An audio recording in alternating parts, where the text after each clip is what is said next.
Ubungo, ndugu yangu Advocate Msando, viongozi wote ambao tumeambatana katika safari hiyo, pamoja na wanafunzi na wadau wote wa kongamano hili. Nitumie nafasi hii kwanza kukushukuru sana Mheshimiwa Waziri ambaye umesimama katika nafasi ya ugeni rasmi leo, lakini pia na waheshimiwa mawaziri wote, kaka yangu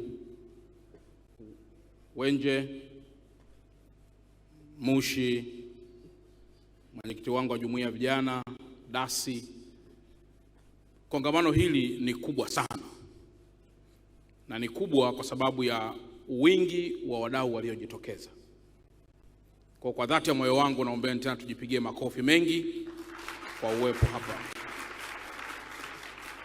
Lakini kama ambavyo mkuu wa wilaya amesema, mimi sio mzungumzaji, lakini nimekuja tu kuwakaribisheni. Wazungumzaji mtapata kama ambavyo mnaona ratiba ilivyo, lakini kwa haraka nizungumze mambo makubwa machache sana kwa haraka. Profesa Kabudi, nianze tu kwa maneno haya. Zamani nilikuwa najiuliza mambo yafuatayo: inakuwaje mtu aliyekaa kwenye tumbo la mama yake kwa miezi 9 akizaliwa anakuwa ni mtu tofauti na aliyemzaa?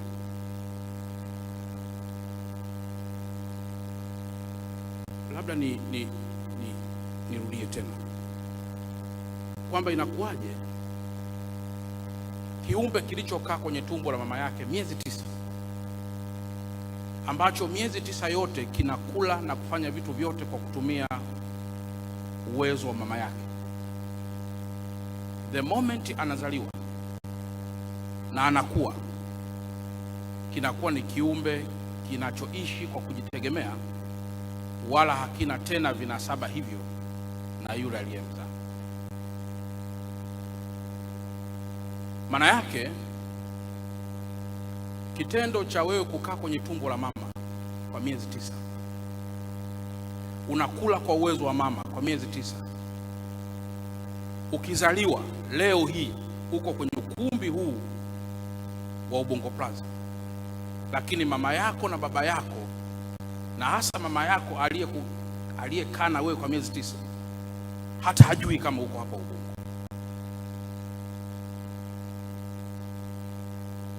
Na hata baba yako ambaye na yeye alishuhudia mambo hayo yote, hata hajui kama uko hapa Ubungo. Profesa, falsafa hii ndogo ya maisha ya mwanadamu kunifunza kwamba katika makuzi haya ambayo vijana wanayapitia leo, na ambayo hata wewe ulishawahi kuwa kijana katika umri huo, ni dhahiri kuwa kuna maisha yako binafsi nje na waliokukuza. Namba 2,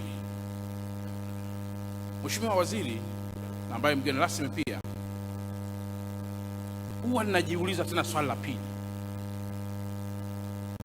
Ni kweli kwamba Mwenyezi Mungu katika maumbile ya mwanadamu amemuumbia vitu vingi, na ndio maana unapopata na maswahibu makubwa unaweza ukalia na ukatoa machozi. The moment unalia, anaweza kutokea mtu akasema usilie, lakini ukiona mtu anasema usilie, wakati fulani anakuwa kama nakinzana na nature, kwa sababu machozi si kwa matakwa yako, ni jambo ambalo limewekwa kwenye creation yako, ili unapokutana na jambo lenye situation tofauti yatoke. Kwa hiyo machozi yanapotoka, kibiolojia, kidini, au kwa concept yoyote, kwa theory yoyote, inawezekana yakawa yana jambo fulani. Mwanabiolojia anaweza akasema yanafanya healing fulani, au mwanasaikolojia na vitu vingine. Sasa in connection na hilo, Profesa, hapa leo kuna vijana wengi hapa, wapo wenye machungu, wenye furaha na situation zingine zote. Katika umri walionao wa chini ya miaka 25 au chini ya miaka 30, wapo ambao wanajiona hivyo walivyo, na lawama wanampelekea mtu anayemuona, wanamudu kumpa lawama. Naweza nikarudia hii kwamba unaweza ukajikuta uko hivyo ulivyo, kwamba mimi ni mfupi, mimi si mrefu, ukamgeukia mama na kumwambia kwa nini ukula vizuri ili niwe mrefu? Au ukamgeukia mama na kumwambia kwa nini uliolewa na baba mfupi ambaye mimi nimerithi genetics zake? Au ukawa huna hela tu ukasema kwa nini nilisoma education ambayo mpaka leo imenisababisha sina ajira? Mheshimiwa Waziri, falsafa hii ya kawaida inaniambia ego is the enemy, but also ego is a friend. Katika mazingira haya, kwa concept hizo mbili ambazo nimezungumza, nizihitimishe au ni draw conclusion kutoka kwenye hizo premises, kwamba nihitimishe kwa kusema vijana ambao leo mko vyuo vikuu, mna kesho na leo inayojitegemea, isiyohusiana na aliyekuzaa, aliyekufundisha wala aliyekukuza. The moment unaondoka hapa chuo unachokisoma sasa, utofauti wa kimaisha utaanza kujionyesha katika individual level. Wapo watakao kuwa vizuri kwa namna walivyotafsiri maisha yao, na wapo watakao kuwa sana kwa namna walivyotafsiri maisha yao. Ukienda Marekani leo, vyama vya siasa unasikia kuna Republic, unasikia kuna Democratic. And soon baada ya uchaguzi usikii tena kuna vurugu mechi za kisiasa. Unadhani kwa nini taifa kubwa lenye population kubwa kama lile, au China, taifa lenye population kubwa kama ile, leo kuwe kuna chama kimoja, halafu baada ya huo uchaguzi unaozungumzia hawazungumzii tena masuala yanayohusu uchaguzi? Maana yake, pamoja na kupata elimu hiyo mnayoipata leo, mchawi wa kweli ni kujimudu kimaisha. Na namna pekee ya kujimudu kimaisha ni kuyatafsiri maisha kwa namna iliyo sahihi. Kwa kwenye hii mobu mkiwepo hapa, Msando amezungumza kwamba ni mwanafunzi. Profesa huyu ni mwalimu wetu, na ni mwalimu kabisa wa Advocate Msando. Lakini hata mimi niliwahi kuwa na umri huo mlionao leo. Tulikuwa tunatembea, profesa, tunatembea chuo kikuu hapo kwa mguu mpaka hostel ya Mabibo pale. Wakati huo mfukoni una shilingi 150 au 100 isiyotosha hata kupanda daladala. Lakini walikuwepo pia wenzetu wengi tu ambao walikuwa wanatoka pia kwenye mazingira mazuri sana maisha yao, ambao pia leo ukiwaona life limegeuka namna hii.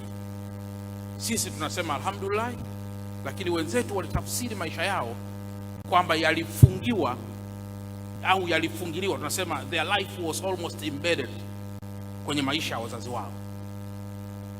Waliotafsiri hivyo walikuwa. Kwa hiyo ndugu zangu,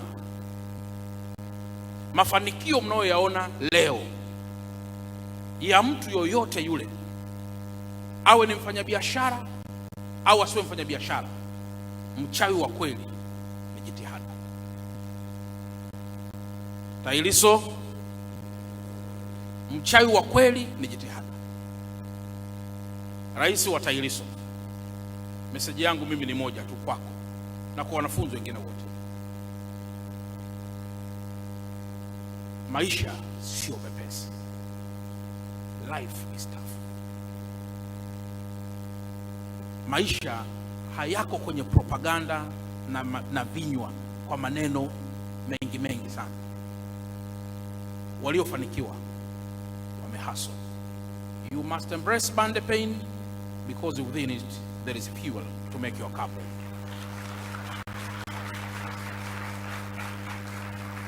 Na lazima muwe consistent bila kupotea kwenye focus yenu, kwa sababu siri ya maisha na mafanikio yamefungiliwa kwenye consistency.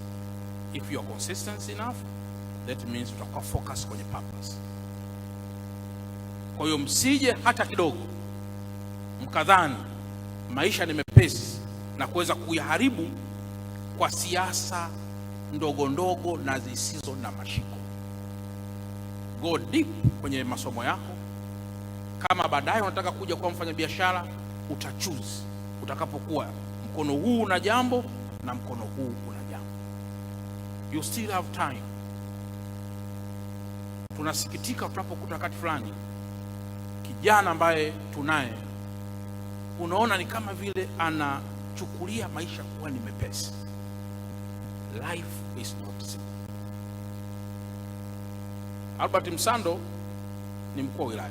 Nadhani historia ya maisha yake anaweza kuyaeleza yeye mwenyewe. Profesa atakuja kueleza. Lakini hata sisi wakati fulani unaweza kupendwa au kuchukiwa sana na vijana wenzio. Sio kwa sababu una makosa mengi sana wala, lakini kwa sababu ya huruka tu kwamba hata huyu naye awe mkuu wa mkoa. Hapana. Ni jealous tu. Yaani sio kwamba kuna jambo jipya na kubwa umefanya wala. Lakini nataka niwaambieni, mtu kama mimi Bwana Chalamila sina historia yoyote ya kaka yangu, baba yangu wala mama yangu kuwahi kuwa kiongozi katika serikali. Sina. Nimemaliza chuo kikuu cha Dar es Salaam kwa degree ya kwanza. Wenzangu walipotawanyika, mimi nikaanza degree ya pili kwa kujilipia. Hapo University of Dar es Salaam. Nimetoka hapo nimekwenda kufanya kazi. Nimechukuliwa na vyuo vya St. Augustine kuwa assistant lecturer.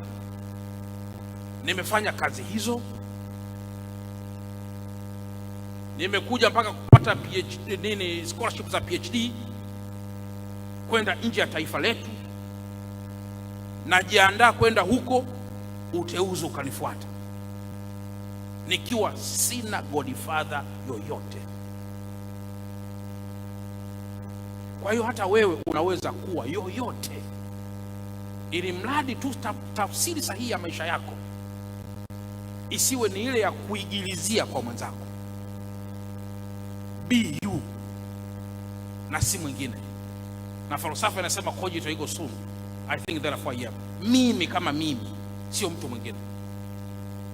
Ukitafsiri kwa namna hiyo, then utatembea vizuri. Jamani, mmenielewa kidogo? Mmenielewa kidogo au sana? Nimeona nieleze haya profesa, ili wasije wakahitimisha kwamba sisi tunatoka kwenye mafamilia makubwa sana. Mimi baba mama ni walimu wa shule za msingi, na nimesoma shule naendesha baisikeli kilomita 10 kwenda darasani, kilomita 10 narudi nyumbani. Hakuna hizo daladala. Maisha hayo ni magumu tu kwa namna hiyo. Unakuja UD hapo huelewi ujaze kozi gani, wala hakuna kumuuliza. Lakini leo serikali ya Jamhuri ya Muungano wa Tanzania, profesa, wanafunzi wanaolipiwa mwaka huu peke yake, wanaolipiwa na bodi ya mikopo ni 270,000. Lakini leo hii mkitaka kujua thamani ya mikopo, ninao mimi watoto wa kike wenye division 1 ya 0.8 ambao mwaka jana walichaguliwa kwenda kujiunga na chuo kikuu cha Halifu na wengine UD, kwa bahati mbaya kupata mkopo.